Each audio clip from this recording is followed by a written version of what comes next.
treat you. First, please know that our time is just as valuable as yours.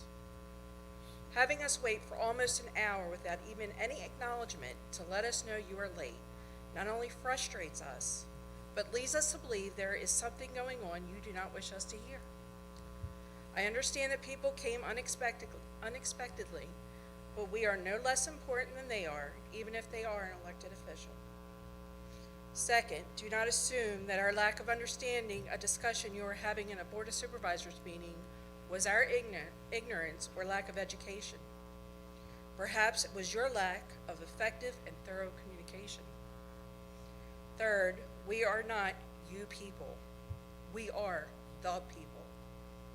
The people who put you in the very seats you are sitting in. Remember, we the people, your constituents, pay your salary and demand the same respect you yourself expect. Some may have not been involved for the past 26 years, but we are here now. We want to work with you and make this county a great place to live and work. We want each and every one of you to lead, not follow. Fight for what people in your districts believe. You were elected to be the voice of every single person within your district. It is your obligation to bring our voices with you to every meeting and to help us understand, not condescendingly, but with compassion and understanding, that what you say may not be perceived the way you believe you are conveying it. I did not grow up here in Russell County, but this is now the place I call home, the place where my grandchildren will grow up, the place where my family has chosen to start a business. Therefore, please know I will make sure my voice is heard. In closing, I would like to just say again that respectful communication goes a long way in making sure everyone understands and feels involved in what is going on with the county. It is my belief that we all have the same interests and want to accomplish the same goals to better our community.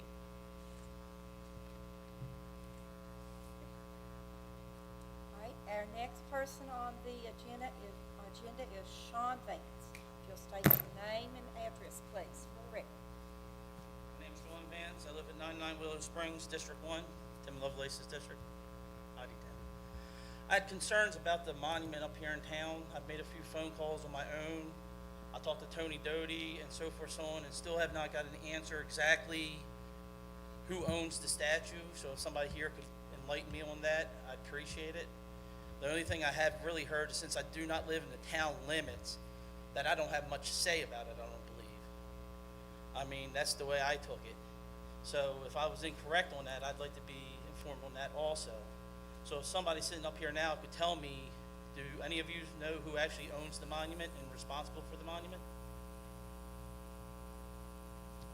That's all right, it's my time. I was told the town owns it. Okay, since That I do not live. that the deed had been researched in the town, actually. Yes, sir. I think they concur. In fact, I've talked to Tony Doty. Okay, well, since I live in the county, but I do not reside in the town, what say do I have about that, if any?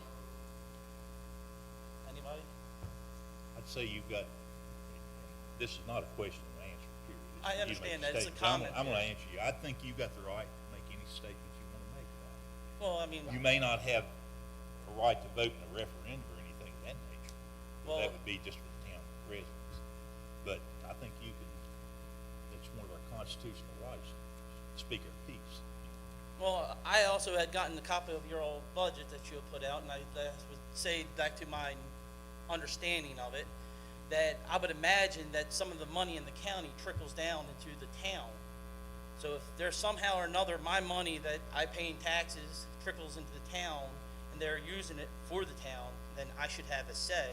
So I would like the board in its own way to tell the town that it needs to be open to the county, because the monument belongs to the county, to the people, not just the town. I don't know if I'm putting this in terms that are correct or not, but that's the way I look at it. So if there's any way that anybody here could inform me of my unknowledge, not being the right, way to go about it, but I'm concerned about it. It's not that I'm a fan of the Confederacy, I'm a fan of the ideal. And that's what it comes down to. I don't care what color you are, what race you are, what your sexual orientations are. It has nothing to do with it. Everything is equal in my opinion. You're only put on the bad side when you put yourself on the bad side. And that's the way I believe that people should be dealt with. So I appreciate your time. If somebody could take a moment and give me a holler or try to get hold of me somehow, I'd like to get a little bit more information on that, because I do not like to be in the dark on things.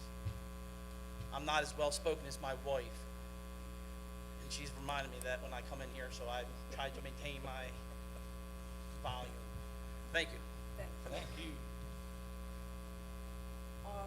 Anyone else? Those were the only two names on the sign-in sheet, but if anyone else wants to speak, okay, yes, sir. Step up, state your name and address, please, for the record. Thank you for giving me the opportunity. I'm sorry I didn't get out here quick enough to get on the sheet, so my name's Larry Hughes, Larry, Hughs. I reside at 30 Glade Hollow Drive, Russell County. Just a couple issues. Again, it's saddened that our county, our state, our nation is in such disarray. I'm not putting blame on anyone. Just like I said this morning, I made a statement, we need to learn from the past, all right? We need to live for the day. We need to apply today's principles, learn from the past, and forgive for the future. I mean, as we go, we got to make some changes. We got to unite this nation, this country, this state. We got some problems, and I don't have the answer. I have a lot of questions. I don't have the answer. I'm trying to find answers, and I'm concerned. Again, I know that Dan has mentioned the fact that something about your rights, what you should be doing. If you read the Virginia Constitution, I think it's Article 1, Article 2, that you are elected trustees. You are magistrates. You are amenable to the citizens at all times. If you haven't read that, you might want to go read the Virginia Constitution. That means you do work for the citizens. You do work for the people. Now, we have the choice of electing you or not electing you. So the choice, either you fulfill the obligations, what the citizens need, or we will make different choices. That's not a threat, it's just a statement, plain and simple. My biggest concern now is, again, each time there's issues going on, the last time we were worried about the pandemic, it seems to, it's still here. How much of it is real? How much of it is made up? I don't know. I do try to social distance. I try to use good hygiene. I typically don't wear a mask if I'm someplace where there's a chance. If I went to the hospital today, I feel like I'm going to be exposed to something, that's where I'll be exposed to it at. And I'll wear a mask at that point in time. Otherwise, I don't. Now, I'm of age, and also I have medical conditions that probably puts me at a great risk.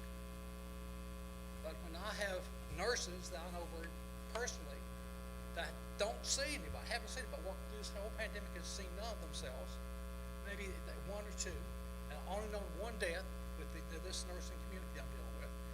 And that was a gentleman come in that's very aged, about 80, almost 80 years of age. They say when he come to the hospital, he's sick, they probably won't come back anyway. Well, they checked and sure he had some coronavirus in his system. So, was that a direct result of it? I don't know. I wished I knew the truth, what was happening. It's very, very concerning because if there's a true pandemic, we need some protection. And we need it today. But again, when we don't see it, and I know they say it's getting in Texas, again, what, 85% of the people or more right now is in the intensive care, so that says, well, maybe there is a problem there. But I do have a problem with that. My concern now is not that issue that we spoke on a couple weeks ago, but I am concerned with the monument. I do think we have a credible threat. I know Saturday we were expecting some things to happen. Thank God it didn't. I praise God. I was at Tazewell a couple weeks ago. The same thing. I think there was permits pulled. They were supposed to have a march, and then the citizens up there, for some reason, all of a sudden they never showed up. I was in Berrien Thursday, and they were there. There was probably 125, 100 feet strong, well armed. And my understanding, they said they would come with the intent to take the statue down and burn the courthouse down. That's rumors to me. I cannot say for sure. They never told me that. But the citizens were there in defense of it. I think there was a good police force, somewhere about 200. They did an excellent job keeping the two groups apart. It was a powder keg ready to explode. And I'm worried about this nation. I'm worried about, we're at the point right now, are we at the tipping point? If we're not worried about it, we should be. It is to the point now, I think we really need to be concerned with this. I'm worried, I've got grandkids that I'm worried about. I'm an old man, I may not last too long anyway, that's okay. Our grandkids will be here a while. And we gotta take consideration, think about our future generation coming up. Now, are they gonna come forward to take the money down? I don't know. I hope not. Is the county gonna vote on it? I hope not. Is the town gonna vote on it? I hope not. Again, Will Osborne has done some historical research. I think Will is gonna speak at the town meeting in the 13th. He could tell you a lot. He could tell you, again, there were citizens that paid 15 cents or $5. Citizens of Russell County, basically the retired people or the wives or widows of the soldiers that died during this revolution. They, or the Civil War, not the revolution, but the Civil War, they died, defending it. They built this. They paid for this money. The citizens of the county paid for it. As far as I'm concerned, that belongs to the county. And if the county is paying anything to the town, you have a say-so. If you've given them any kind of money for county tax money, you have a say-so. Now, I'm not sure how legally that goes, but I'll refer that to the county attorney. We will find out. I promise you that. Now, again, my concern is, nothing. That monument means nothing but history. Historical heritage is all it is. People talk about being white privilege. I like to see the white privilege. I like to see it. I've never seen it in my life. I grew up poor. My dad was a sharecropper on the farms for years. You tell me what that is. The only thing he could do different than the slave community was he had the choice to move from farm to farm to try to make it through another year. I'm the only one in my family that graduated from high school because my brother, my sister, Dad had to keep them out, had to have a big family, keep them out to work the farm so they could eat through the year. And you tell me white privilege? That is a bunch of BS. Bunch of BS. I was lucky. I was about 6 years old, 5, 6 years old when Dad moved off the farm. He worked as a general labor contractor here in town. Matter of fact, he was working the streets. I've helped him when I was around 10, 12 years old, sweeping the streets of Lebanon as a street sweeper. And then one day, he was hit by a car one morning. He was disabled when I was around 13 years old. He was disabled after that point. I know what white privilege is. No, I was not white privilege. When these people talk about that, I get so angry I can't stand it. Enough of this crap. I'm an American. I'm a colored man. I got color in my skin. I'm not a white man. I've never seen a white man or white woman. Look at your skin. Are you white?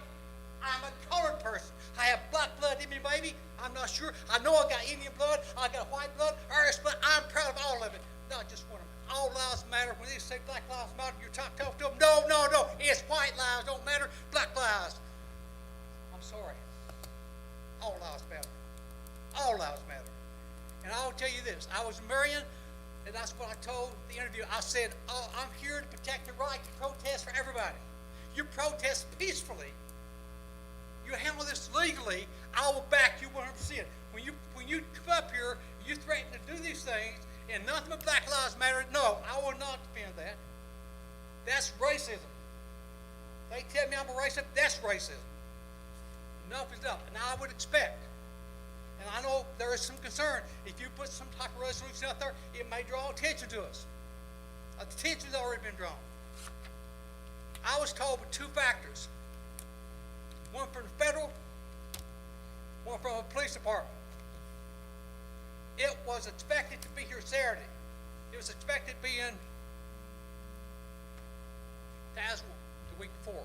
They showed up in Marion, and they showed up in Elizabeth last night, or Saturday night. They will be here. If they take one town, they will be here. Now the question is, when I say they, there's probably more white privileged kids in it than there's black people. I know I had a white privileged kid attack me this morning about giving false information. I said, you don't bet nothing. I'll bet it is. To the point that different people, this is pretty straightforward. So I'm worried about this county, about this state, about not just the statute. When the crowd gets here and they get going, where do they stop at? You see it on TV, they don't stop. They get bloodthirsty. They get hungry for power and they don't know when to stop. You cannot let it get to this point.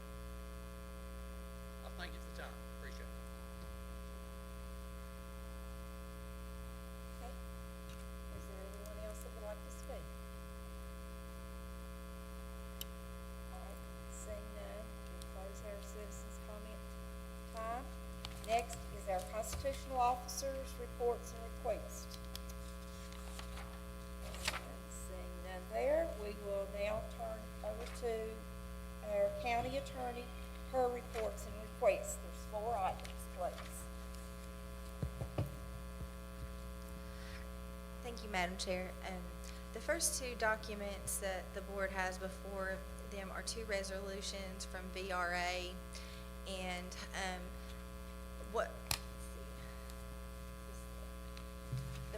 the first resolution that you have in front of you is a resolution that the board will agree to execute a moral obligation at closing, and what this specific resolution pertains to are all the bonds, all the water bonds that have been associated with the merger of the Castlewood Water and Sewage Authority and the Russell County Public Service Authority.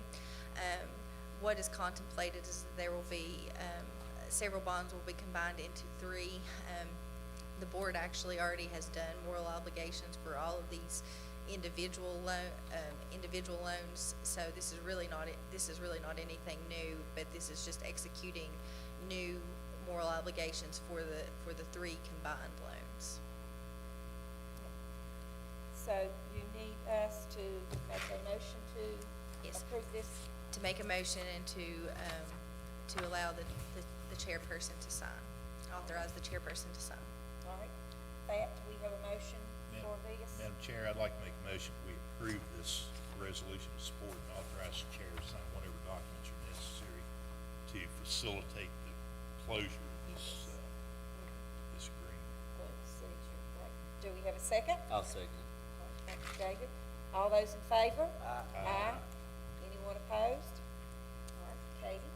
Yes, and the second resolution is very similar, except it applies to a new project that the PSA is undertaking in regards to Glade Hollow, and it's a new water loan, and I believe that amount states that it's $418,000. This project is kind of tied into the merger as far as getting some of the advantageous rates that the PSA has been able to get in combining the 2 authorities. This just states that this board will agree to execute a moral obligation for this loan and this amount at closing. I'd like to make that motion. All right, thank you, Carl. Second. Steve. All right. All those in favor? Aye. Anyone opposed? All right, second resolution. All right. Third is policy manual. Yes, the personnel policy manual. There was a couple of questions that I had from the board on a couple of matters that I presented, and also there's another addition that I would like to make. Obviously, I'll just sort of state generally the personnel policy. This is a very comprehensive document, and you want to try to make it that way to cover, all types of situations that involve issues with employees and how things are governed. Obviously, it can never handle or cover everything that could possibly happen, but because of some concerns, there's an addition that I would like to make, but hopefully the board will be able to approve that in August if there's no more significant changes. We just need to table it until August? Is Yes. that fine? All right, thank you. And then the last thing that I have for you, this is something new that the board did not get to review prior to the meeting. Last year, this board did a moral obligation for a loan for a company that was coming in, Polycap. There's been an agreement made between Virginia Capital and Polycap and the Industrial Development Authority regarding a change in the agreement.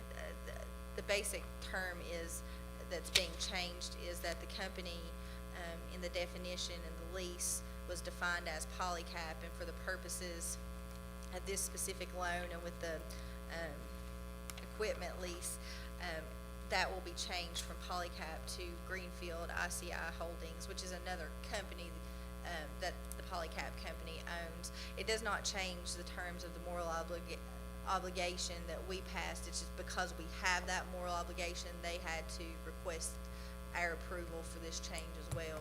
Again, my office is attorney for the Board of Supervisors and the Industrial Development Authority, and Mr. Chafin has reviewed this document, and I don't know if everyone has approved that, but I know it's already been approved by at least another entity, and maybe all of them, and so I would be requesting your approval of this tonight. Okay, so you need a motion for that? Yes, and to authorize the chairperson to sign. So, okay. We have a motion for that? Make a motion, we authorize, the approval of this amendment to the name change. All right, do we have a second? Second. Lou? All right, all those in favor? Anyone opposed? All right. Next on the agenda is the county administrator's, reports and requests. Thank you, Madam Chair. On the county administrator reports and requests for June 2020. First on the county administrator reports is an application of the VDOT Smart Scale for Route 19 project. This is Excuse me, Lonzo. I'm sorry. Mr. Christian says he can't hear. Can you talk louder or get closer to the mic, maybe? We can do that. How's that? That's bad. Here, let me just take this up. First, is everybody here now?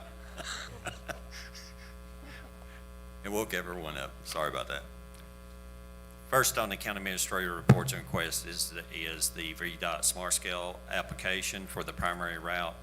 This is an application that has already made it through the first phase of the VDOT Smart Scale project for US 19. This is down at the Elk Garden School as you come into the trailer park going on Route 19.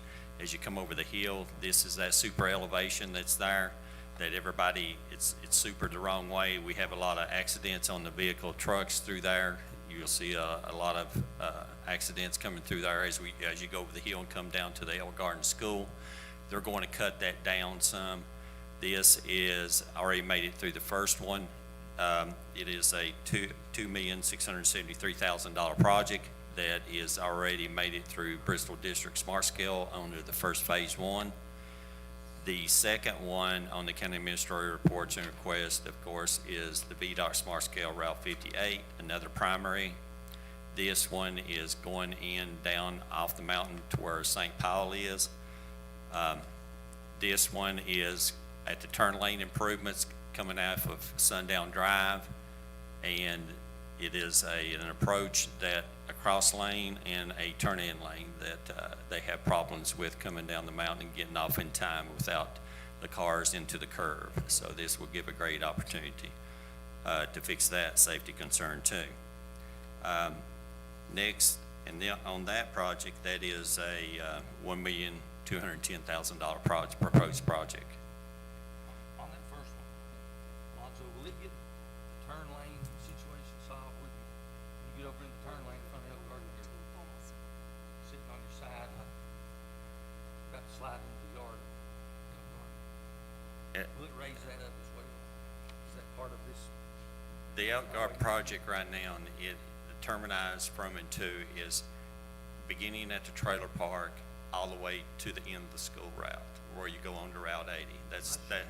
Yes, it will. They're gonna cut it down, right? They're cutting it down, yes, sir. Because it's, Yeah, that, if anyone's rode it, they know it supers the wrong way. It actually leans you into the wrong direction. So to get that down, and it goes like this and then goes around, and then in weather, there's a lot of hydroplane. So they're going to correct that and widen out the median. And again, back on the 58 project, the Smart Scales projects applied to all the primary routes. And again, this is the 58 project that's coming down into Sundown Drive, which is in Miss Wallace's district. They have a lot of accidents coming across the turn lane, trying to get off at the same time, and they're all coming in either in one way across 58, or they're coming down off the mountain in 58 at a high speed. So this give them more of a off ramp and a bigger turn lane for side distance. Next on the county administrator reports is the CDBG grant. This is a planning grant Again, this is an update to the Cleveland Sewer Treatment Plant upgrade. Right now, the current status is a selection for the engineer for the preliminary engineering report that is currently underway, and there will be a meeting with the Board of Supervisors Committee, the Department of Housing, Development Services, and the engineering group. Next on the county administrator reports is the Honaker and Castlewood canneries. As again, with the COVID issues, we have upgraded, we have put in new air compressors into the canneries. We're also working with the Tobacco Commission. We have grants on that, improving the upgrades on it. The grants got a little bit slowed down during the COVID issue, and we're hoping to pick up back up speed and get that equipment in and get a better service to the Russell County residents.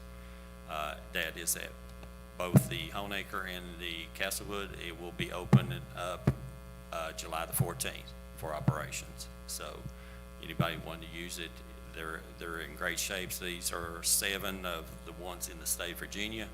So I see a lot of gardens that are being grown that have never been grown before, so this will be a great service to our citizens. Next on the county administrator reports is a request by Ms. Wallace to look at our current GIS system. I have been in contact with Interactive GIS, which has our current GIS system under contract. They were already into the upgrade stage to be a more of a Windows-based platform for our GIS system to be able to utilize. We got a draft interaction last week, and we're going through and looking at the best systems to be able to give better services to the citizens. Next on the county administrator request is a request by the treasurer for authorization for the merchant's credit card account. This is a motion that I need by the Board of Supervisors to be able to open this account through the merchant credit card account. I need a motion for that. I'll make that motion. David, thank you. Do we have a second? Second. Lou? All those in favor? Aye. Anyone opposed? All right. Next on the county administrator reports or request is from the Department of Criminal Justice. This is a grant for a total of $70,000. This is a federal grant for our victim witness program. I need an approval for appropriations of the victim witness program in the amount of $70,000. Do we have a motion So to moved. accept that? Tim, thank you. Do we have a second? Second. Carl? Okay, thank you. I'm sorry, I can't hear down here. All right, all those in favor? Aye. Anyone opposed? Okay. 70,000. Next on the county administrator request is the CARES Oversight Committee members. This is a request by the federal auditors under the Single Audit Act for the chair to appoint two to the CARES Committee oversight for the funding that the county received for the pandemic. To be able to look at it, it is an additional oversight that is required by the Single Audit Act. So it is at the pleasure of the chair. All right, I will appoint Tim and myself to this committee, and we already do have set standard, Excel spreadsheets that we have to, it is nothing that more than reimbursement of what we are using with the county, what we have gotten for PPE equipment, plexiglass, mask, gloves, things like that. There are set Excel spreadsheets that we have to look at and sign off on, and it is part of a audit. So Tim, if you don't care, you help me work on that. I've got a question, if it's okay, Madam Okay. Chair. I got a call from New Garden Rescue Squad. They went into a lot of expense on they bought respirators, and I'm just not gonna speak for New Garden, but we all have volunteer squads in our Should be areas legitimate, that, that should be a that I legitimate think cause. that needs to be under consideration for reimbursement.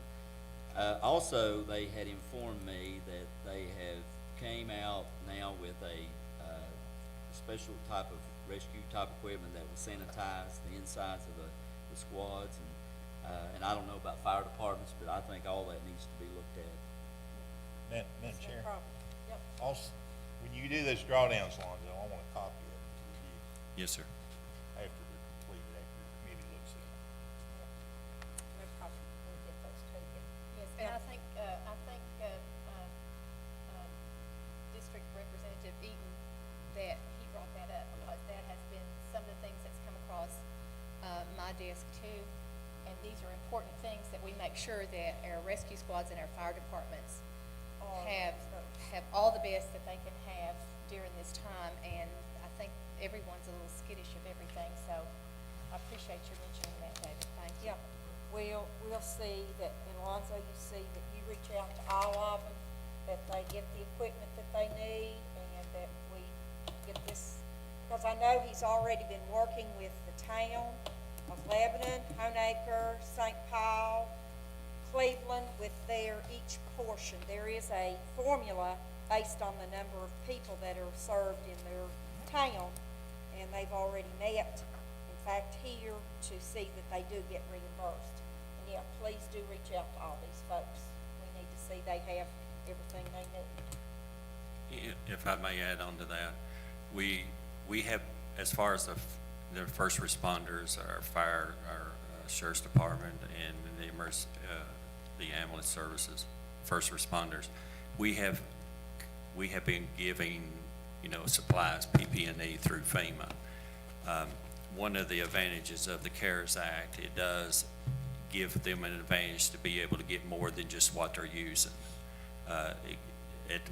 Again, when the first pandemic came down, everyone knows that masks and anything that was PPE related was very difficult and very expensive to get.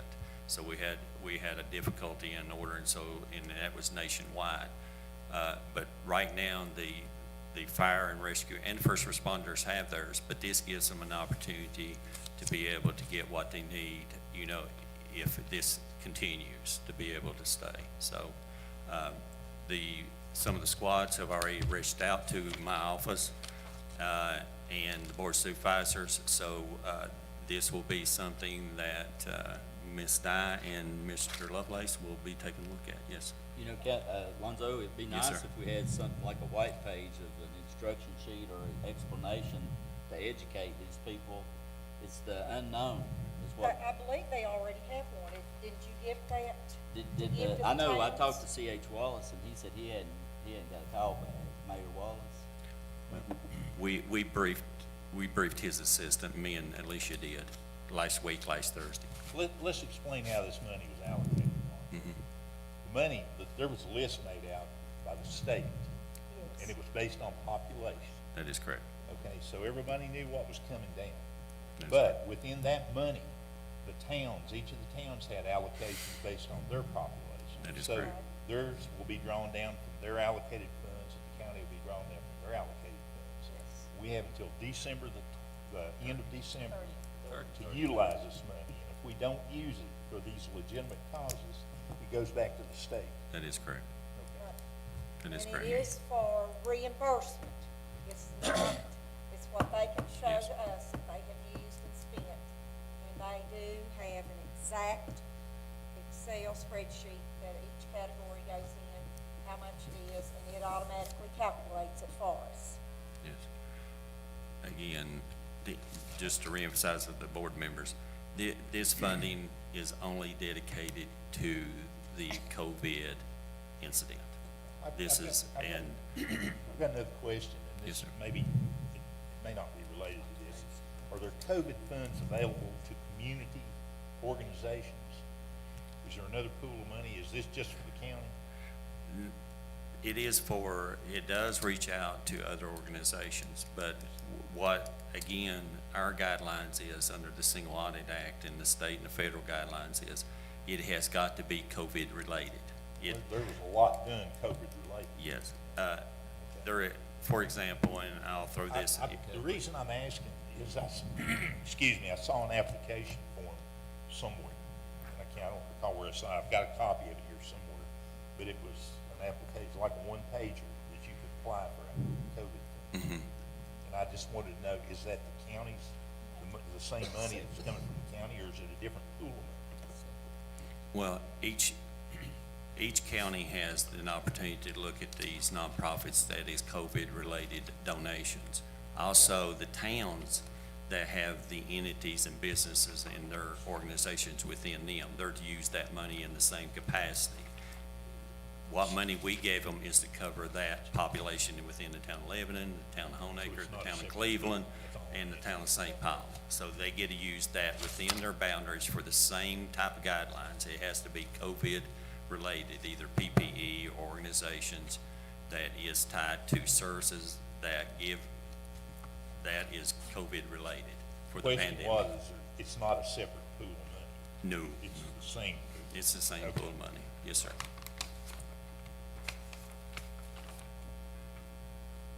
Next, on the county administrator request and reports is the Cumberland Community Service Board resignation.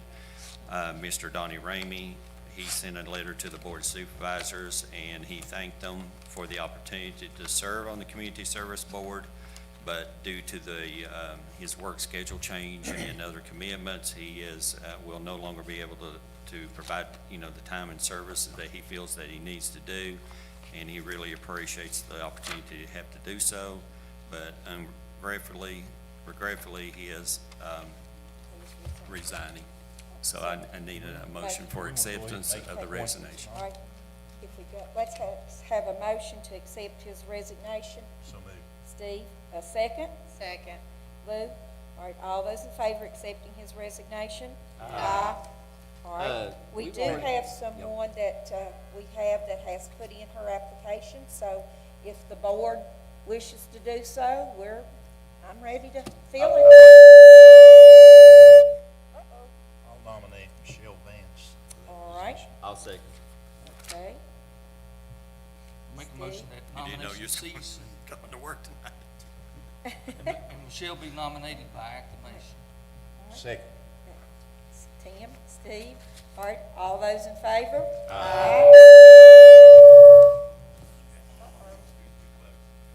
Too close. I don't know, so. Sorry about that. Thank you, Michelle, you've been appointed, your work's gonna start. All right, Lonzo, next.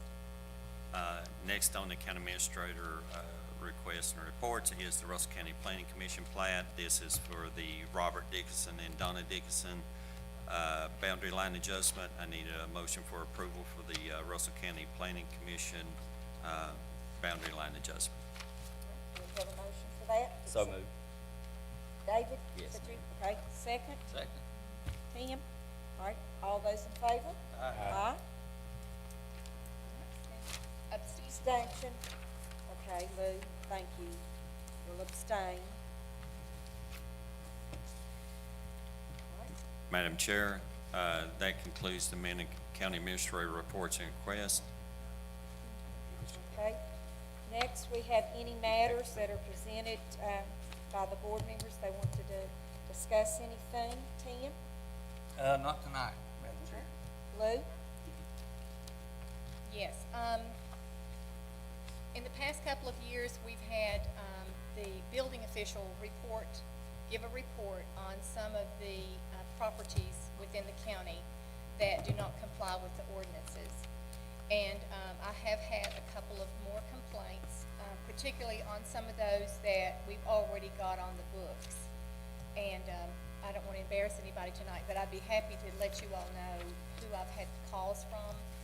And he's already looked at them several times, and they had worked their way up the 30-day cycle and all that, and they're hanging there. So, they do fit the ordinance, but we just have not done anything else. I think we stalled out somewhere along the way.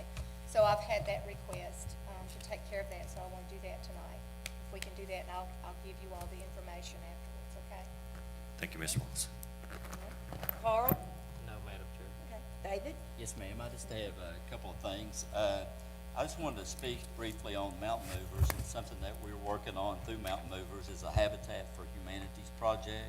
Something I'd like for the board to consider, just to plant a seed and let you guys be thinking about this, is some of the properties that we auction off through the, and this is probably a question also for the attorney, to look into this and do some research to see if we have an opportunity to do a Habitat for Humanity project within this area of Russell County.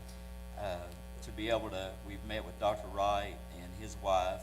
She actually headed up a project in Tennessee, and then our Reverend Woody Scott's wife headed up and was on the board of the one in Wise County.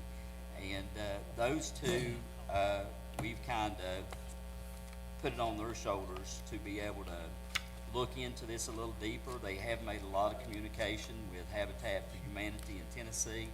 They're actually coming up to meet with us at a Mountain Movers meeting to help us to get organized, to be able to provide housing for people that need a home.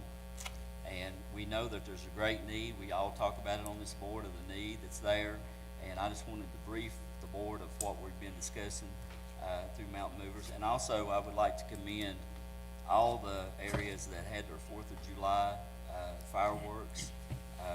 It went off really well, and my prayer is that nobody gets COVID-19 and everybody's safe. And I thought we had great social distancing and everything. So I just wanted to kind of brief the board on those two matters.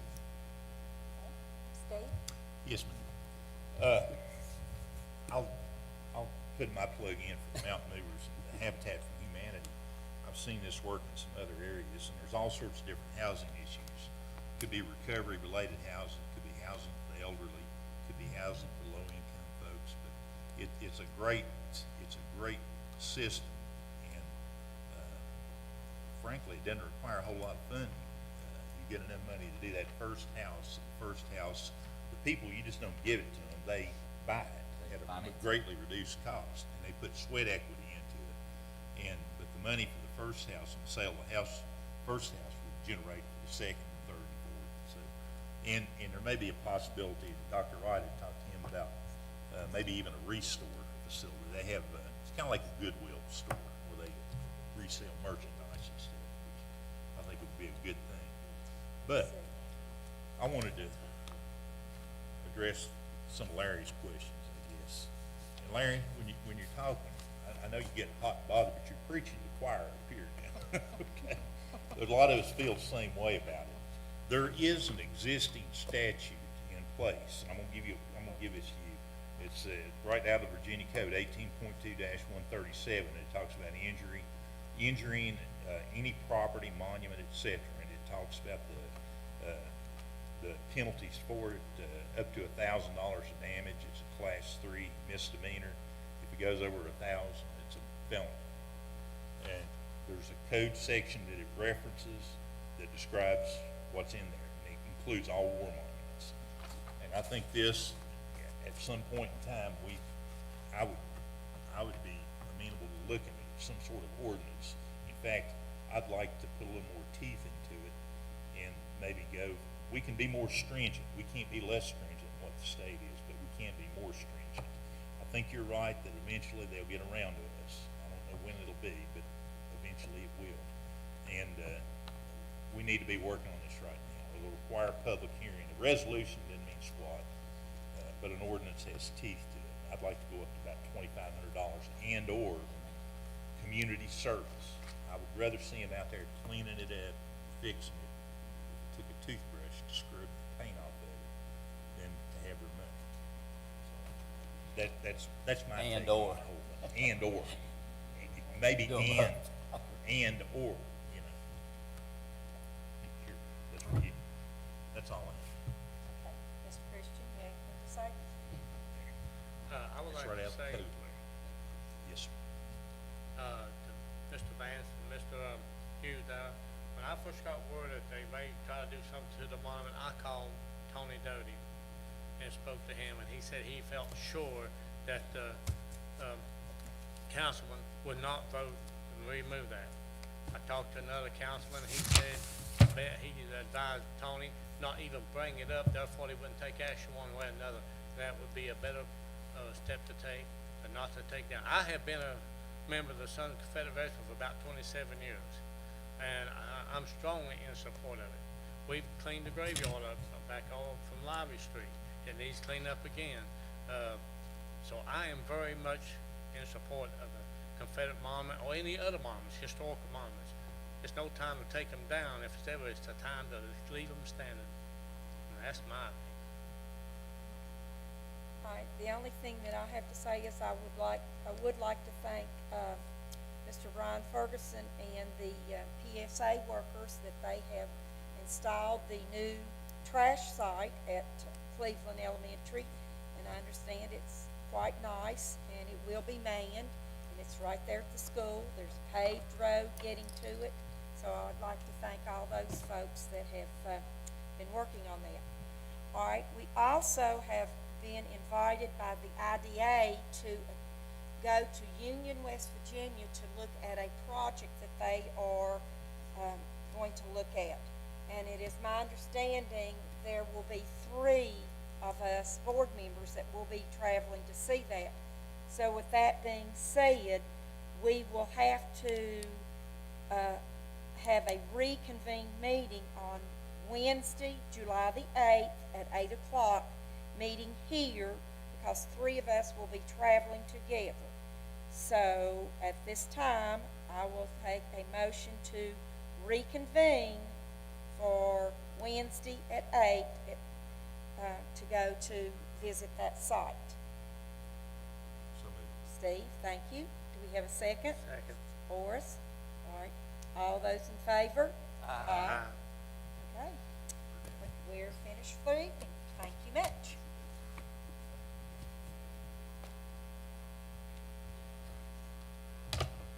Vicki, do you need to see me sign these stamp